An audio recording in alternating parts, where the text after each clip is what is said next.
छोटे बोनसाई किसको अच्छे नहीं लगते, पर उसको भी ट्रेन करने में दोस्तों वक्त और इतना ही लगता है जितना बड़े बोनसाई में ट्रेन करने में लगता है। उतना केयर ज़्यादा करनी पड़ती है क्योंकि ये कभी भी डिहाइड्रेट हो सकते हैं। बहुत ही कम मुट्ठी भर मिट्टी में रहते हैं और अनबैलेंस भी इतना ही जल्दी हो जाता है।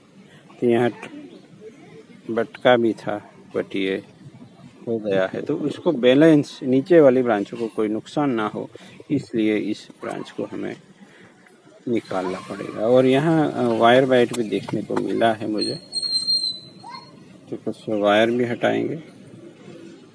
यहाँ इस तरह के रूट्स निकलते हैं तो इसको निकाल लीजिए, ज़्यादा रूट्स नहीं चाहिए हमें, बेस में से निकल आते हैं। तो यहाँ कुछ है वायर बाइट, उसको निकालना पड़ेगा हमें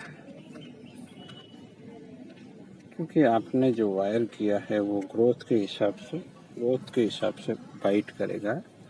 तो ग्रोइंग सीजन में तो ये सब निकालना पड़ेगा।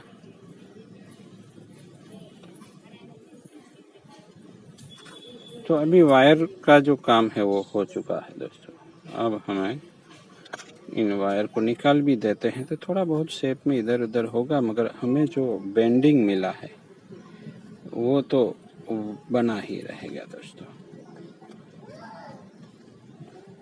तो ये कटिंग से तैयार करता हूँ मैं। जब मैं किसी प्लांट में से ब्रांच डिस्कार्ड करनी होती है जो कि डेवलप भी हुई होती है या कुछ टेपर भी होता है, क्योंकि टेपर का कितना रोल है वो तो आप सबको पता ही है, क्योंकि प्रोग्रेसिवली प्लांट मोटा से पतला होना चाहिए ऊपर जाते जाते, और वो चीज़ अगर आती है तभी ब्रांच में भी वो टेपरिंग होता है। वो सब मिलके एक बोनसाई प्लांट बनता है दोस्तों, ऐसे नहीं बन जाता है।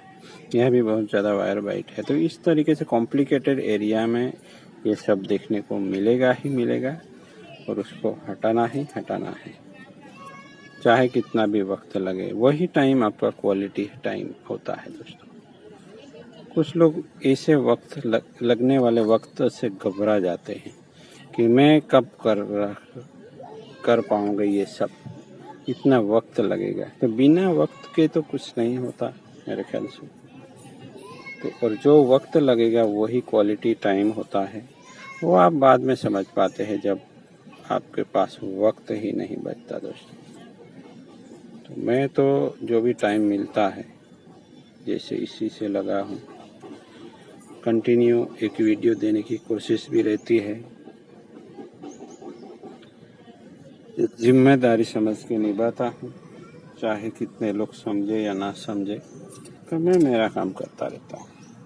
यहाँ इस स्टेज पे हम क्या कर सकते हैं, कुछ से पुराना लिफ्ट निकाल सकते हैं या उसको ऐसे भी छोड़ सकते हैं। अब यहाँ कुछ जो ग्रोथ होगा उसी के हिसाब से हम आगे चलेंगे। अब यहाँ जब तक ग्रोथ नहीं होगा तब तक इन ब्रांचों को हम नहीं छेड़ेंगे। यहाँ एक बार हेल्दी ग्रोथ स्टार्ट हो जाए फिर इन सबको हम पिंचिंग करके मल्टीप्लाई करवाएंगे दोस्तों। अक्टूबर तक पौधे मज़े से ग्रो करते रहते हैं। अक्टूबर में हमें ट्रिमिंग करना होता है, अगर तब नहीं किया तो अनबैलेंस से बहुत सारी ब्रांचेस चली जाती है, क्योंकि आगे बैठा होता है डोरमेसी पीरियड, यानी ठंड में ग्रोथ भी कम हो जाता है, न्यूट्रिशन एब्जॉर्ब भी नहीं कर पाते प्लांट, ऐसे ही पड़ा रहता है, सोता रहता है प्लांट। उस वक्त आपको ये सब चीज़ों का ध्यान रखना है। जब से लाया हूँ ये साथ में ही है, उसको भी रहने देते हैं, उससे कोई नुकसान नहीं अभी इस प्लांट में। तो चलिए मिलते हैं, बहुत सारे ट्रिक्स एंड टिप्स के साथ आता रहता हूँ, तो मिलते रहेंगे। Thank you for watching.